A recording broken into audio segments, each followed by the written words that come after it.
So in this video we are doing the rise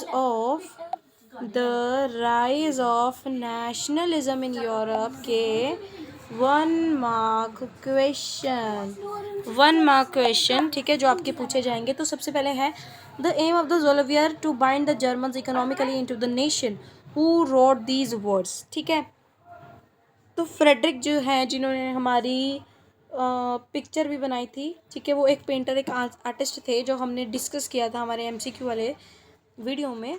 तो Frederick जो है, उन्होंने ये चीज़ बोली थी कि जो एम है जोल्वियन का, वो है जर्मन को बाइंड करके उनकी इकोनॉमिकली उन्हें एक नेशन वाइड बना देना। ठीक है, नेक्स्ट क्वेश्चन क्या है, name the king who had been restored to power after Vienna congress by the conservatives. तो जब वीना कांग्रेस आई थी कंजर्वेटिव्स के बाद, तो ऐसा जिसने अपनी पावर को रिस्टोर किया था वो थे बर्बन किंग्स। ठीक है, next name the secret societies founded by Giuseppe Mazzini. तो ग्विसिप मैजोनी जो है, एक काम करते हैं, यहाँ पे मैं एक्स्ट्रा स्लाइड लेके मैं ग्विसिप मैजोनी के बारे में आपको समझा देती हूँ। ठीक है, 11th स्लाइड पे आते हैं हमारी। तो देखो, वाइट कलर लेके, तो गिसिप वेट अ सेकेंड,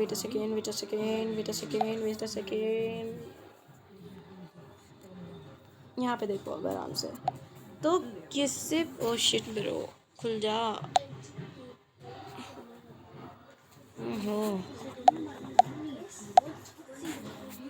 ठीक है, तो गिसिप, यार ये क्या हो गया। हाँ जी, तो देखो, जो गिसिप मैजोनी है,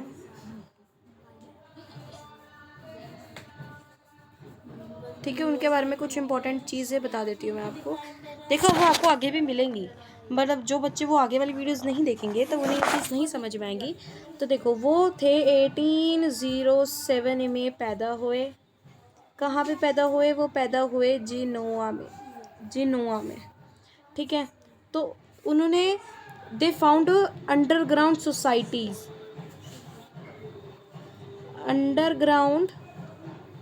दे फाउंड अंडरग्राउंड सोसाइटीज़। ठीक है, उन्होंने अंडरग्राउंड सोसाइटीज़ फाउंड की थी। ठीक है, उन्होंने अंडरग्राउंड सोसाइटीज़ फाउंड की थी। अब उसी के बेस पे जो एक क्वेश्चन है हमारा अगला, वो है ये नीचे वाला कि द कलर। ठीक है, तो उसी के बेस पे जो हमारा क्वेश्चन है वो है name the secret societies founded by Giuseppe Mazzini. तो उन्होंने दो जगह पे, एक तो यंग इटली इन मर्सलीज में और यंग यूरोप इन बर्न में जो है ये सोसाइटीज़ फाउंड करी थी। ठीक है, ये समझ में आ गया गिसेप मैजनी का हिसाब किताब। अब देखो, potatoes were known to people in Asia and Europe till the discovery of which great island. तो जो ग्रेट आइलैंड है हमारा, किस आइलैंड के बाद से लोगों को एशिया और यूरोप के अंदर पोटैटोज़ का पता चलेगा? जब हमारा आयरलैंड आया था, ठीक है, उसके ऊपर लोगों ने पोटैटो के बारे में जानना पता क्या था कि क्या है पोटैटो, आलू है वगैरह वगैरह जो भी है।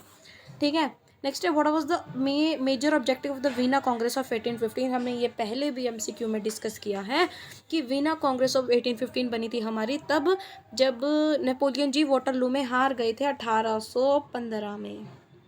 1815 में हारने के बाद जो भी चेंजेस नेपोलियन लेकर आया था, उन चेंजेस को उन्होंने अंडू करना था। ठीक है, जो नॉर्मल हमारे यूरोप था उससे ही उन्होंने रखना था, इसीलिए उन्होंने ये सब किया। ठीक है, समझ में आ गया। नेक्स्ट है what was the concept of modern societies का क्या कंसेप्ट था? देखो, मॉडर्न सोसाइटी क्या थी? They are the centralised power जो थी, जो कि सोवरेन कंट्रोल के अंदर आ चुकी थी एक क्लियरली डिफाइंड टेरिटरी में। ठीक है, नेक्स्ट क्वेश्चन है when was the custom union और जोल्वेरन फाउंड। तो कस्टम यूनियन और जोल्वेरन फाउंड हुआ था 1834 में। ठीक है, डेट्स को इवेंट्स के साथ याद करना और रिलेट करना स्टार्ट करना पड़ेगा। Next, against whom the industrial worker is artisan and peasant revolted in 1815। यूरोप के अंदर किसके ऊपर जो अगेंस्ट इंडस्ट्रियल वर्कर्स ने किया था, क्योंकि उस टाइम मोनार्कियल सिस्टम आ गया था, मोनार्की आ गई थी, ठीक है, इसी की वजह से सब उन सब के अगेंस्ट चले गए थे।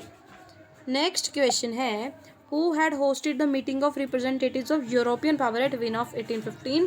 तो हमने ये MCQ में भी पढ़ा है। द ऑस्ट्रियन कैंसलर जो है हमारे duke Metternich ji, I don't know how to pronounce this, ठीक है। तो ड्यूक मेटरनिक जो है उन्होंने इस कांग्रेस को हेल्प किया था।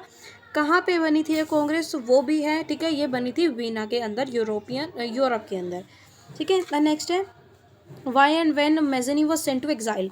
तो जब मैज़नी जो है वो मे बी 24 ईयर्स के हो गए थे, हाँ जी 24 ईयर के जब वो हो गए थे 1831 में, तब उन्हें एग्जाइल के अंदर भेजा गया था।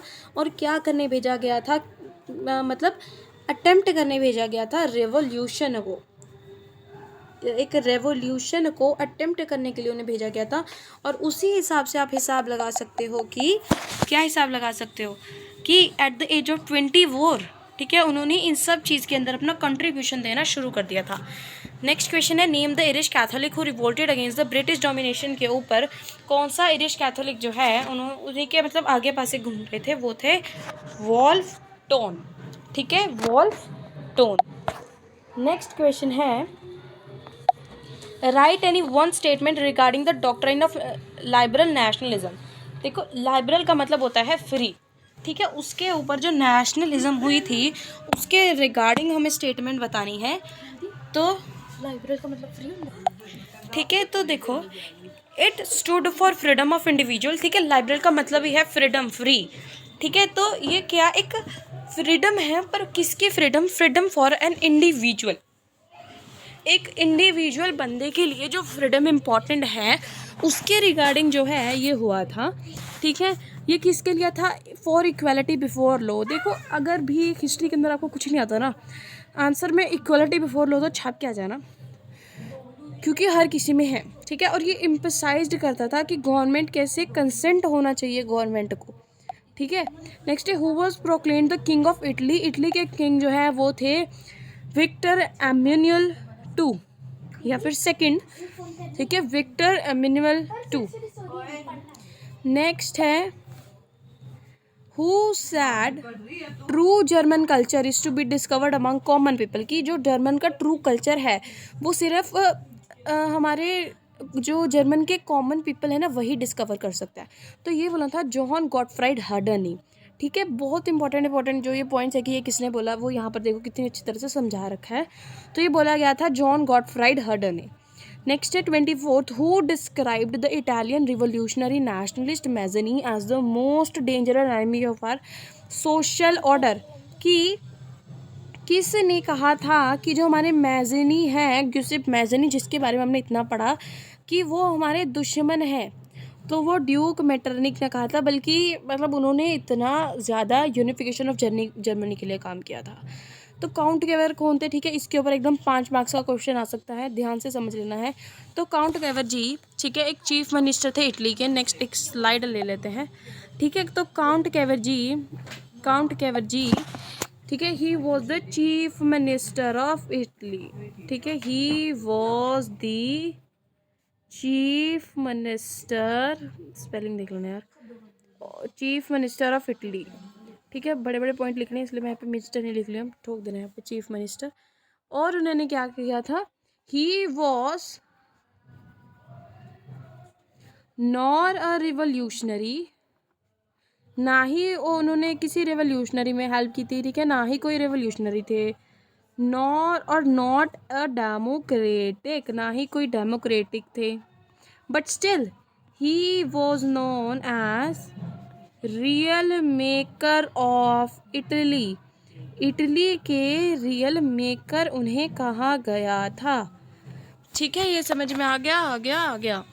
नेक्स्ट देखो, who was the guiding force for the unification of England. अब देखो इंग्लैंड के बारे में बात हो रही है। 1707 में जिन्होंने गाइड किया था फोर्स, ठीक है, गाइड किया था वो थे द इंग्लिश पार्लियामेंट, ठीक है, इंग्लिश पार्लियामेंट। नेक्स्ट है, name the area, which was ruled by Habsburg empire जो है, उन्होंने ऑस्ट्रिया हंगरी का जो एरिया है उन्होंने उसे जो है अपने एकदम उसमें रख लिया था। किस में रख लिया था? रूल में। When was the Frankfurt parliament held? तो ये एक जर्मन नेशनल असेंबली थी जो कि 1848 में हुई थी। ठीक है, it was a German national assembly held in 1848। Next slide आ गई ना, कोई बात नहीं। नेक्स्ट है, who was the architect of the unification of Germany? तो जर्मनी के यूनिफिकेशन के लिए हमने एमसीक्यू में भी पढ़ा, प्रूशिया के जो कैंसलर थे या चांसलर थे बिस्मार्क, ठीक है, ऑटो वॉन बिस्मार्क, और किंग जो थे विलियम बटलर ईस्ट, क्या बोल रही हूँ मैं, विलियम वन, उन्होंने हेल्प की थी किसके लिए? यूनिफिकेशन ऑफ जर्मनी के लिए। देखो है ये दोनों प्रूशिया के थे, बट उन्होंने हेल्प किसकी की? यूनिफिकेशन ऑफ जर्मनी में हेल्प की।